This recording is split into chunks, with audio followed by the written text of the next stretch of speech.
ये यक्ष प्रश्न तो है। और ये देखिए, तब जब हम बात कर रहे हैं तब पार्थ पवार और जय पवार दोनों सबको अभिवादन करते हुए, नमन करते हुए, शुक्रिया अदा करते हुए और मजबूती के साथ खड़े हैं। चेहरे का हाव भाव आप जरूर नोट कीजिएगा। अरुण, मेरी आवाज आप तक पहुंच रही होगी।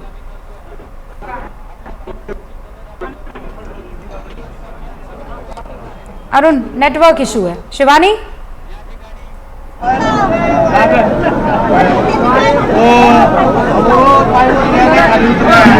शिवानी से भी संपर्क नहीं हो पा रहा है। देखिए, अब वहां पर व्यवस्था आप देख रहे हैं ना, क्योंकि टाइट व्यवस्था है। जैमर्स भी अपने जगह पर काम कर रहे होंगे, खूब सारे नेटवर्क एक साथ, फोन एक साथ। हमारे साथ यहाँ विवेक भी बने हुए हैं। विवेक, आपकी उपस्थिति कहाँ है और जिसकी चर्चा हम यहाँ स्टूडियो में कर रहे हैं?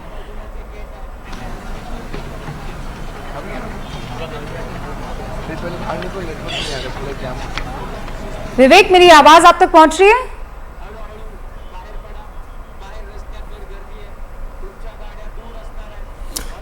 कई बार रूबिका, जो सिचुएशंस है वो ऐसे चैलेंज थ्रो करते हैं ना कि सामने वाला व्यक्ति कई बार आपके एक्सपेक्टेशन या जैसे होता है, जो आप कह रही थी कि अंदर से पवार को लेकर, बिल्कुल बिल्कुल, कि अंदर से बिल्कुल वो दृढ़ता जो सामने आती है, चैलेंज आता है, व्यक्ति कई बार ट्रांसफॉर्म हो जाता है। कल और आज में बहुत बड़ा एक फर्क हो जाता है। उस फर्क को नाप करके, और ये संभव है कि सुनेत्रा पवार उस दहलीज, वो जो फर्क है उसको पार करके आगे आ जाए।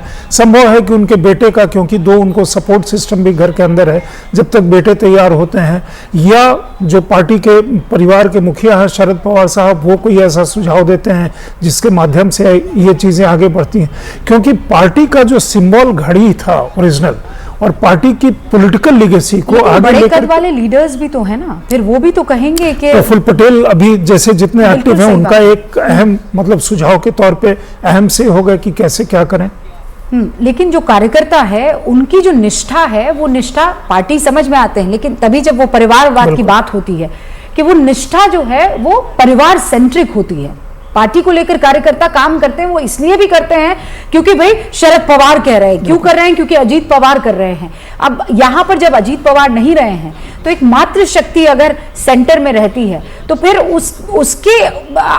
उसकी बातों को मानने में या उनकी लीडरशिप में काम करने में बहुत ज्यादा मुश्किल मुझे नहीं लगता है कि फिर होती है।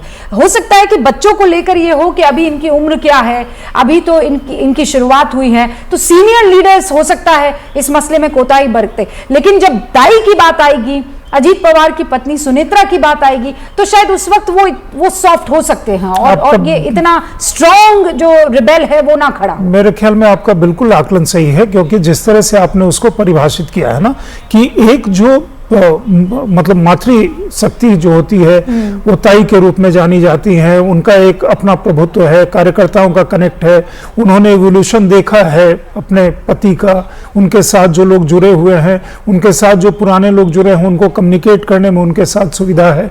तो ये संभव है कि वो लीगेसी उनके पास ट्रांसफर हो, या वो उस मेंटल को संभाले, आगे कितनी तैयार है। कई बार परिस्थितियां तैयार कर देती हैं, मतलब तैयार इसमें तो मतलब परिस्थिति ऐसी आ गई कि आपको तैयार होना होता है।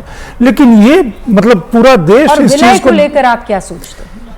देखिए, विलय तो हो ही जाए। विलय केवल इतना सिंपल इसलिए मुझे संजय जी नहीं दिखाई दे रहा है कि विलय होना मतलब शरद पवार को सरकार में आना। सरकार मतलब जो कि विपक्ष में बैठे हुए हैं, जो इंडिया गठबंधन ने चुनाव लड़ा था, वो टूटता है, वो एकदम बिखरता है, और फिर शरद पवार पूरी एनसीपी के साथ यहां पर आते हैं। देखिए, उसका इम्पैक्ट राज्य में भी और केंद्र में भी है, क्योंकि शरद पवार साहब के साथ एमपीज की जो संख्या है वो एनडीए के एमपीज के साथ जाकर के जुड़ जाती है। स्टेट में उनका काफी छोटा सा घटक है, लेकिन ये एक बहुत बड़ा ट्रांसफॉर्मेटिव स्टेप होगा। और साथ में उसमें एक चीज और भी है कि शरद पवार साहब की जो पार्टी इस समय में एनसीपी शरद पवार है, उसमें सुप्रिया सुले उस पार्टी को मतलब भविष्य के लोगों को लीड कर रही हैं। फिर दोनों परिवार एक साथ विलय होते हैं। इतने समय से बात चल रही थी, अभी तक नहीं हुआ था, शायद पंचायत इलेक्शन के बाद होता है। इसके बाद ये सवाल फिर से उनके पास भी आएगा, शरद पवार के पास भी आएगा, सुप्रिया सुले के पास भी आएगा, सुनेत्रा पवार के पास आएगा, पार्थ पवार के पास आएगा और तमाम लोग जो परिवार के साथ या पार्टी के साथ उनके जो कद्दावर नेता हैं वो जुड़े हुए हैं। तो मुझे लगता है कि इमीडिएट कुछ होना शायद संभव नहीं हो, क्योंकि ये पहले तो रिकॉन्साइल करेंगे आप। राजनीति तो बहुत क्रूअल है ना Sanjay ji, it's a very very cruel game. मतलब कई ऐसे दर्शक हैं जो ये कह रहे हैं रूबिका जी ये क्या विडंबना है कि अंतिम संस्कार हुआ और उसके बाद ये प्रश्न आ जाता है कि नेक्स्ट कौन। पर राजनीति है ही इतनी खतरनाक चीज और वो है ही इतनी क्रूअल, क्योंकि जो कुर्सी अभी खाली हुई है उस कुर्सी को आपको किसी मुफीद चेहरे से नवाजना पड़ेगा और कार्यकर्ता भी यही चाहेगा कि अब हु नेक्स्ट हु, कौन हमें लीड करेगा, हमारा लीडर कौन होगा।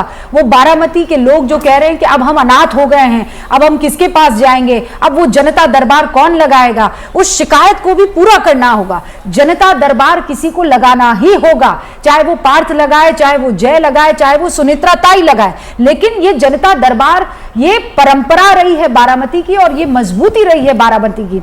और ये काम पवार परिवार को और खासकर एनसीपी जब अजीत पवार में बढ़ गई और शरद पवार में बढ़ गई, और शरद पवार जिस तरीके से इस वक्त दिखाई दे रहे हैं, मुझे लगता है वो एक बड़ा फैसला लेंगे। मुझे ऐसा प्रतीत होता है कि क्योंकि जनता का इमोशन अजीत दादा के साथ अभी बहुत भयंकर तौर पर जुड़ा हुआ है, और ऐसे में किसी तरह का ऐसा एक्शन ले लेना या ऐसा कोई फैसला ले लेना तो ये इनके खिलाफ भी जा सकता है। दूसरा है कि शरद पवार जितने एस्ट्यूट पॉलिटिशियन हैं, राजनेता हैं या परिवार के मुखिया हैं, वो जानते हैं कि हमारी लेगेसी, हमारे परिवार की लेगेसी और हमारी पार्टी की लेगेसी कैसे आगे बढ़ेगी या कैसे मतलब यादों में या भविष्य में, क्योंकि आप हर स्टेज में काम करते हुए इतिहास में भी किस तौर पे इतिहास आगे बढ़ेगा या इतिहास लिखा जाएगा या लोग कैसे देखेंगे, अपने नेता के प्रति क्या भाव सम्मान होगा, ये चीज़ें आएंगी। ये मतलब राजनीति तो क्रूअल है ही, मतलब इसमें तो कोई कहने की बात नहीं, politics is a very cruel game. At the same time किसी भी परिवार में जब परिवार का मुखिया जाता है तो ये परिवार के सामने शाम या अगले दिन या क्रिया खत्म होते होते ये प्रश्न सामने आता है। अगर कोई बिजनेस हाउस है वहां भी इस तरह की चीजें सामने आती हैं कि औचक कोई चीज हो जाती है, किसी को कमान संभालनी पड़ती है, ऐसे तमाम एग्जाम्पल हैं। यहाँ चूंकि ये राजनीति का क्षेत्र है, लोगों से जुड़ा हुआ है, सीधे सीधे गवर्नेंस का, वो उसमें भी सत्ताधारी पार्टी है, मतलब इसलिए और भी तीन कोने हैं ना। हाँ। एक कोना अभी आप देख रहे हैं एकदम खाली है, शून्य है वो कोना, और इसीलिए उस कोने की भरपाई होना बहुत ज़्यादा ज़रूरी है। सेंटर में अगर बीजेपी है और बीजेपी का चेहरा है देवेंद्र फडणवीस, तो दो अलग और कोण बचते हैं, जिसमें एक एकनाथ शिंदे हैं और दूसरी तरफ अजीत दादा पवार की एनसीपी। अब जब चुनाव होने हैं, मुझे लगता है कि इन चुनावों में बारामती और जो जिला परिषद के चुनाव हो रहे हैं उसमें इसका बहुत बड़ा एक रोल प्ले होगा कि सेंटिमेंट का होगा, सेंटिमेंट्स बहुत बड़े लेवल पर हो सकते हैं, यहाँ पर उबार के तौर पर अपना रोल प्ले करें। मेरे साथ शिवानी भी जुड़ चुकी हैं। शिवानी, क्या नजर आ रहा है इस वक्त आप जब वहां बारामती के लोगों से बातचीत कर रही हैं?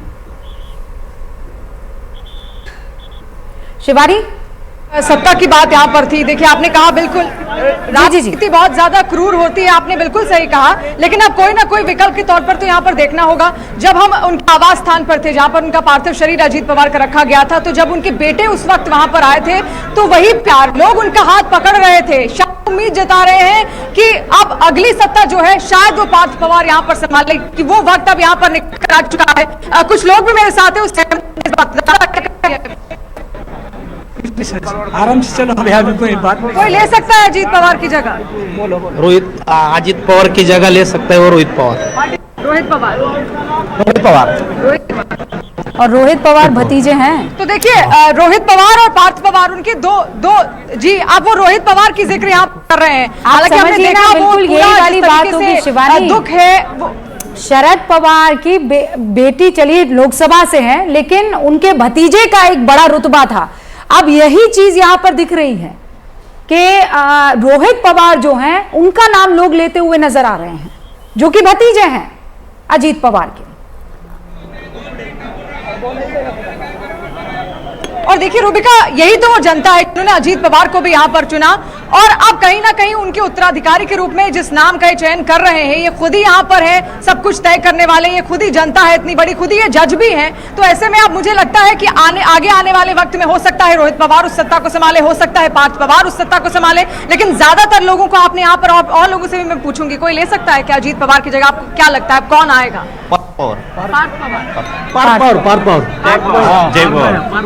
ऐसा क्यों पार्थ पवार? क्यों जय पवार? जय पवार पार्थ पवार, लेकिन क्यों पार्थ पवार? वो छवि अजित दादा की छवि उसमें दिखती है हमको, मेरा सेम है उनका, पार्थ पवार। लेकिन जो लगता था आप लोगों का हर 15 दिन में वो लगाते थे, क्या उम्मीद आप लोग? तो ये लोग वहां पर मौजूद हैं। देखिए ये छोटा सा सर्वे भर है और उसमें ही आप देख लीजिए, ये हमारे एक रिपोर्टर हैं जो या तो शायद स्क्रीन सेट करने की कोशिश कर रहे हैं या हमसे वार्ता करने की कोशिश कर रहे हैं। अगर वार्ता कर रहे हैं तो कृपया दोबारा उनको स्क्रीन पर लाएं ताकि हम उनसे भी जान सकें कि इस वक्त वहां पर किस तरीके की भावनाओं का उबार आपको यहाँ पर दिखाई दे रहा है। पंच तत्वों में विलीन होते हुए अजीत दादा पवार के इस पार्थिव शरीर को इस वक्त आप स्क्रीन पर देख रहे हैं। तमाम वीवीआईपीज वहीं शामियाने में इंतजार कर रहे हैं, क्योंकि इसके बाद ये ऐसा नहीं है कि आपने मुखाग्नि दी, परिक्रमा की और उसके बाद कार्यक्रम खत्म हो जाता है। नहीं, चिता पूरी तरह से जलेगी और उसके बाद राख जो है वो छानी जाएगी और उसके बाद जो है गंगा में उसको विसर्जित किया जाएगा। लेकिन उससे पहले यहाँ पर यह सवाल खड़ा हो गया है कि व्हाट नेक्स्ट, अब आगे क्या होने वाला है। 3 नाम आपने सुने हैं। पहला नाम आपने रोहित पवार का सुना, फिर दूसरा नाम आपने पार्थ पवार का सुना और फिर जय पवार का आपने नाम सुना है। अब आगे क्या होगा एनसीपी का, क्योंकि एनसीपी को जिस मजबूती के साथ और जिस फख्र के साथ अजीत दादा पवार ने आगे लेकर गए हैं, वो अब खत्म। साफ तौर पर दिखाई दे रहा है कि अजीत दादा पवार अब पंच तत्वों में विलीन हो चुके हैं। वो शख्स जो बारामती के एक रहने वाले को अपने घर का आदमी समझता था, उसके स्कूल के एडमिशन से लेकर शादी, विवाह और ये अंतिम संस्कार तक के कार्यक्रमों में हिस्सा लेता था, आज वो खुद सबको विदा करके चला गया है।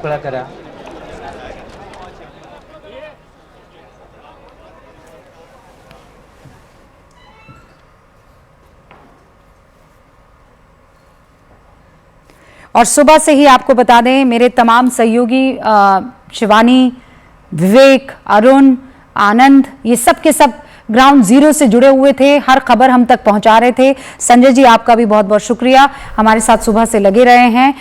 हम यही दुआ करते हैं और यही प्रार्थना करते हैं कि अजीत दादा की आत्मा को प्रभु शांति दे और श्री चरणों में स्थान प्रदान करें। लेकिन उसके बाद भी किस तरीके का वहां पर माहौल है आप तक पहुंचाते रहेंगे, यह हमारा वादा है।